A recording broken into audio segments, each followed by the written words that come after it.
Day celebration at Bukhungu Stadium in Kakamega, and if you look at page 8 of the Standard, you see that leaders are fury over Mashujaa program, and I think there's another one on the Daily Nation, page 5, saying that leaders clash over meeting with president. And the story in the Standard is saying that Central Organization of Trade Union boss Francis Atwoli said it was demeaning for organizers to deny Luhya leaders a chance to address the meeting. So it would appear that at that meeting it's only Raila Odinga, who was not a government official, who spoke, because even the Kakamega governor, of course, is in charge of the county, and he spoke. But it would appear like Kalonzo Musyoka, Musalia Mudavadi, and Moses Wetangula were not accorded any regard. Is this cause for worry for the leadership in Western Kenya? Let me tell you something. First, let me address the point of joy. We are never too old to champion reforms. Mahathir Mohamad in Malaysia just looked at a country he once led 20 years ago, and they just said, tell you what, I'm 92, but I'm going in. So you're never too old to champion reforms. But speak about this issue at Western. In Western, I was in Kakamega. You know, the government, the state has something called intelligence. They run a very active intelligence network that briefs them on what's going on in the ground or on the ground. If for some reason the intel they have is that so-and-so is planning to embarrass the head of state, and you speak at the discretion of the head of state, it is his event. It's a national event presided over by the head of state. Now, if you have sat and agreed that this is how we are going to talk, that we are going to embarrass the president, if someone comes to your event and wants to embarrass you, will you allow it to happen? It cannot be allowed to happen. Now, this calls for mature leadership. The sycophantic, abusive leadership cannot take this country any step further than we are. We must decide that we can have divergence in opinion, but still be modest in our articulation. That we can differ, but still have a sense of measuredness whenever we address some of these things. That when we have such an important day as Mashujaa Day, we do not craft, intentions to go and embarrass the leaders there. Rather, we go and celebrate the major people. So if the intel they had, because I read somewhere that they, it had been planned, and they were believed to be, on one side of, especially the followers of the DP, or so it was said. That's what was written. Like the Boni Halwale, that they intended. I don't know the truth. But if the intel the government had was that that's what they were going to do, and we have seen them embarrass these people before. I was there one time when we were burying Musalia's Aladua's mom, right? And Boni Halwale just went on a tirade at the Prime Minister. The microphone had to be grabbed. Was he intending to do something like that? Would it be agreeable? Definitely not.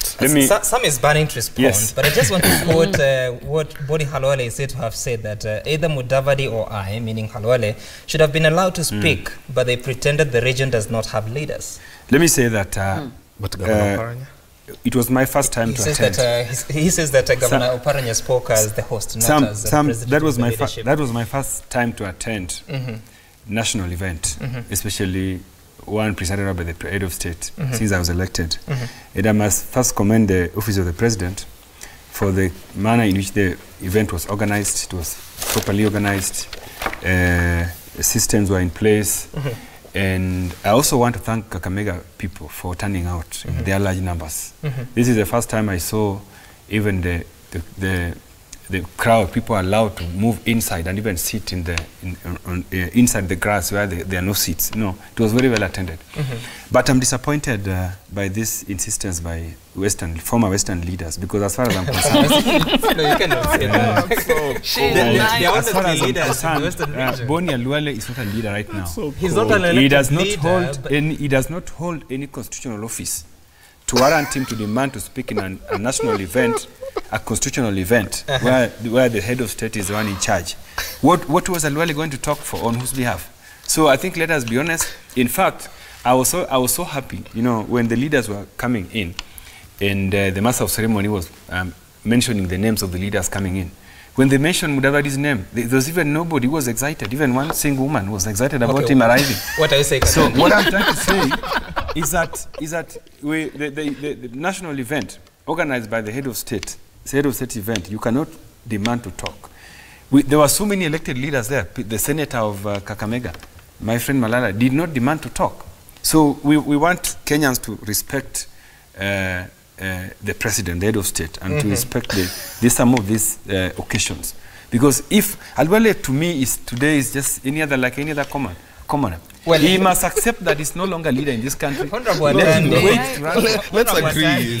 Boni Halwale is not here, but I think he is a former senator of Kakamega. Yes. Don't I think? Do we have the current senator? Do we have the current senator? Let me just carry on. We do. And he's also the deputy party leader of the Ford Kenya, so you cannot really dismiss him in such a manner. You cannot turn a national event into a funeral event where you're going to talk useless politics. I think this must be made very clearly. That's my point. If we look at this situation, for me as a member of the Murembe Nation, I'm very embarrassed by this particular stance taken by our leaders, because it sounds like crybaby, why didn't you let me have a go at the microphone? When we had the event in Nairobi, look at who spoke. Did you have the mayor of Nairobi, the woman rep Nairobi, all the MCAs stand up and wave to the crowd because it was held in Nairobi? Simply because it is being taken around the country does not change the fact that it is a national event that is presided over by the head of state. And it is his prerogative who he allows to speak. And there's always protocol. In such events, there's always protocol, and it is very strictly observed. It's not a matter of, and I have seen Joy sitting here somewhere, Joy come and say a quick word. I come from a nation where people love speaking. We love talking.